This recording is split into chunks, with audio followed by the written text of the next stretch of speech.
வணக்கம். ஜிகேஎஸ்வி ரவிச்சந்திரன். இந்த வீடியோவில் என்ன பார்க்க போகிறோம்னா, எஸ்ஓபி ஸ்டாண்டர்டு ஆப்ரேட்டிங் ப்ரொசீஜர். இது ஒரு மேனேஜ்மெண்ட்டில் மிகப்பெரிய ஒரு டெக்னிக். இது ரொம்ப முக்கியம். ஒவ்வொரு ஆக்டிவிட்டியும் எப்படி ஸ்டெப் 1 ஸ்டெப் 2ன்னு சொல்லி நம்ம செஞ்சு முடிக்க போகிறோம் அப்படிங்கிறது ஸ்டாண்டர்டு ஆப்ரேட்டிங் ப்ரொசீஜர்.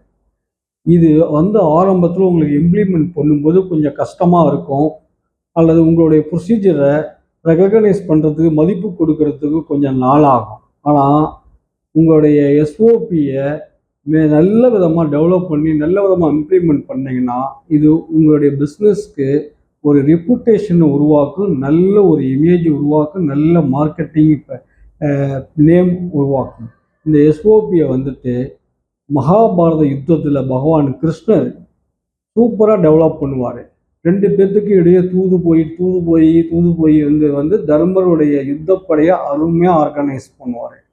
துரியோதனன் என்ன பண்ணுவான்னு சொல்லி கேட்டீங்கன்னா, ஆக்ரோஷமாக குதிப்பான், ஆக்ரோஷமாக நடந்துக்குவாங்க.